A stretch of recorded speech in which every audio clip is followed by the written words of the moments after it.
नमस्कार. श्री स्वामी समर्थ अवधूत चिंतन श्री गुरुदेव दत्त. तर बघा 14 तारखेला वार सोमवार या दिवशी खरं तर संकष्टी चतुर्थी आलेली आहे आणि आषाढी संकष्टी चतुर्थी असल्यामुळे खास करून महिलांनी आपल्या मुलांसाठी या दिवशी काय उपाय सेवा करायच्या आहेत तर त्याचबद्दल सर्व काही माहिती असणार आहे. तर व्हिडिओ नक्की कंटिन्यू करा.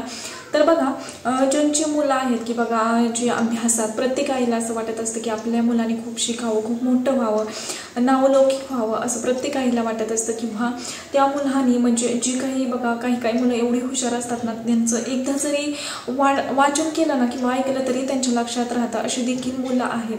तर बघा प्रत्येक आईला जर असंच वाटत असेल की आपल्या मुलांनी देखील अभ्यासात खूप प्रगती करावी, त्यांची बुद्धी खूप तेज व्हावी आणि स्मरणशक्ती वाढून त्यांची तशीच प्रगती व्हावी अभ्यासात किंवा जे काही त्यांच्या पुढल्या आयुष्यासाठी प्रगती व्हावी असं जर तुम्हाला वाटत असेल तर या दिवशी खरं तर आषाढी संकष्टीला आपल्याला आपल्या मुलांसाठी ही एक उपाय किंवा सेवा करायचा आहे. किंवा जर तुमची मुलं मोठी असतील तर त्यांच्याकडून ही सेवा करूनच घ्यायची आहे. तर सेवा काय आहे बघा सांगते. तर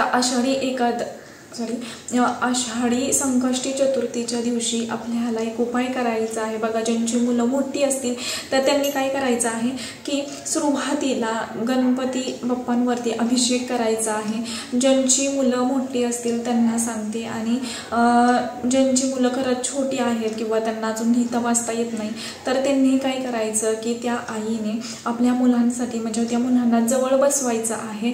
गणपती बाप्पांची मूर्ती घ्यायची आहे. त्या मूर्तीवर आपल्याला पाण्याने, दुधाने किंवा पंचामृताने जे काही तुम्हाला वाटेल त्यांनी आपल्याला अभिषेक करायचा आहे. गणपती बाप्पांच्या मूर्तीवरती अभिषेक करत असताना म्हणजे जी काही तुमची छोटी मुलं असतील त्यांना तुम्ही जवळ बसवा, त्यांना ती ऐकायला लावा, श्रवण करायला लावा. तर बघा अभिषेक करत असताना तुम्ही गणपती अथर्वशीर्षक हे 11 वेळेस म्हणू शकता किंवा गणपती स्तोत्र देखील तुम्ही 11 वेळेस म्हणू शकता.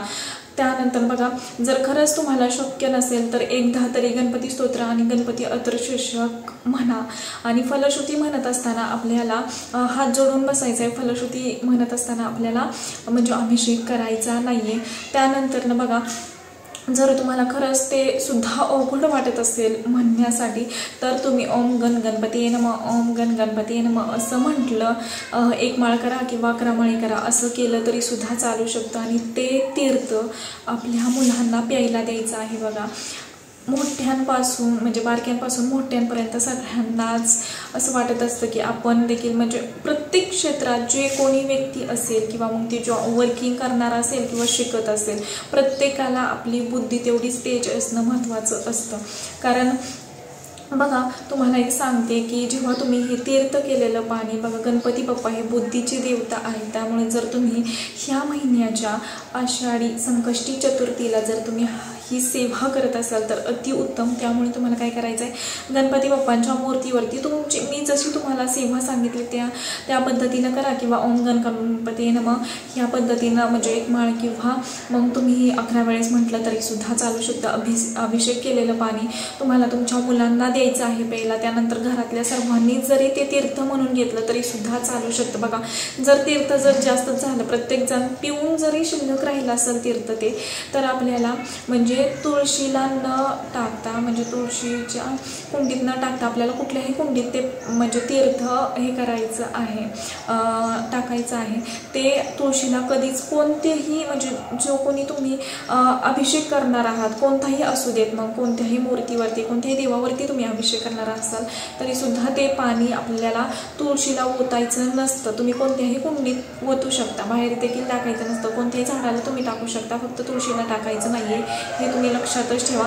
त्यानंतर बघा आपल्याला काय करायचं आहे की 21 दुर्वांचा उपाय करायचा आहे. आणि ज्यांना खरंच म्हणजे मुलं मोठी असतील तर त्यांनी हा स्वतः अभिषेक केला तरी सुद्धा चालू शकतं. प्रत्येकाने हे लक्षात ठेवायला हवं की संकष्टी चतुर्थीला जर खरंच तुमची मुलं मोठी असतील तर त्यांना हा अभिषेक करायला लावा. त्यानंतर 21 दुर्वाचा उपाय हा देखील तुम्हाला करायचा आहे. तर 21 दुर्वा आपल्याला लागणार आहेत. 21 दुर्वा बघा तुमची मुलं मोठी असतील तर त्यांच्या हातात त्या दुर्वा घ्यायला लावा. उजव्या हातात आपल्याला त्या 21 दुर्वा घ्यायच्या आहेत आणि त्यानंतर आपल्याला सेवा करायची आहे. तर सेवा काय आपल्याला 11 वेळेस गणपती अथर्वशीर्षक म्हणायचं आहे. 11 वेळेस गणपती स्तोत्र हे म्हणायचं आहे. जरी तुम्हाला गणपती अदृश्य म्हणायला अवघड वाटत असेल, शब्द तुम्हाला असं वाटतं आपल्याकडून चुकू शकतात कारण पूर्ण संस्कृतमध्ये आहे, तर ते जरी तुम्हाला तसं वाटत असेल तरी सुद्धा तुम्ही गणपती स्तोत्र म्हणू शकता.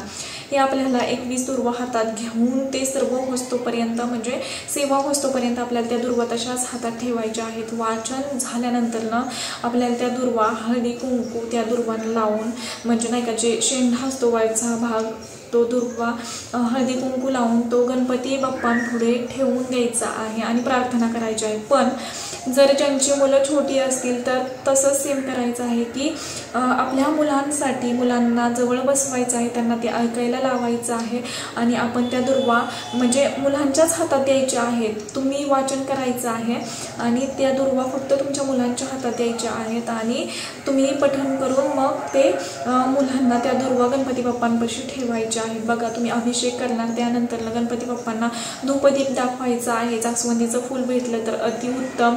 दुर्वा अर्पण करायचे आहेत किंवा कोणतंही लाल रंगाचं फूल गणपती बाप्पांना ठेवायचं आहे.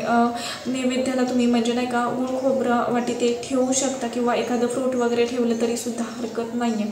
अशी गणपती बाप्पांची पूजा करायची आहे. त्यानंतर बघा आपल्याला 21 दुर्वांचा उपाय देखील असा करायचा आहे. सेवा झाल्यानंतर गणपती बाप्पांना त्या दुर्वा वाहून घ्यायच्या आहेत आणि दुर्वा वाहून झाल्यानंतर प्रार्थना काय करायची बघा. जर स्वतः मुलं करत असतील स्वतःसाठी म्हणजे नाही का प्रार्थना, तर असं म्हणायचं आहे की तुम्ही बुद्धीचे देवता आहात. तुम्ही म्हणजे तुमची आता मी जी काही सेवा केलेली आहे तर तुमचा कृपा आशीर्वाद माझ्यावरती राहू द्यात. जे काही माझ्या शिक्षणात अडथळे संकटे येत आहेत तर ते दूर करा.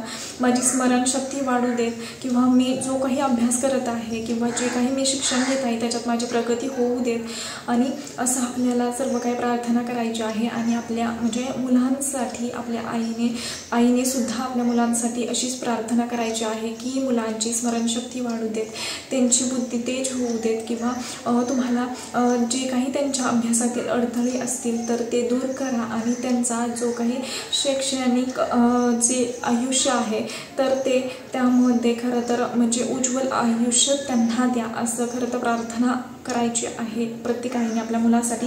त्यानंतर बघा संध्याकाळी आपल्याला 7 नंतर हा खरं तर उपाय करायचा आहे. तर तो उपाय काय बघा, ज्या दुर्वा तुम्ही गणपती बाप्पांना अर्पण केलेल्या आहेत ना तर त्या दुर्वा दुसऱ्या दिवशी सकाळी तुम्ही निर्मल्यात टाकायच्या आहेत. वाहत्या पाण्यात तुम्हाला ते सोडून द्यायचे आहेत. संध्याकाळी 7 वाजता आपल्याला आणि ह्या सर्व काही सेवा उपाय सांगितलेले आहेत तर ते तुम्ही दिवसभरात अख्ख्या कधीही करू शकता. त्यानंतर एक खोबरं वाटी घ्यायची आहे. त्यावरती आपल्याला 2 कापूर घ्यायचे आहेत. बघा भीमसेनी कापूर असेल तर अतिउत्तम.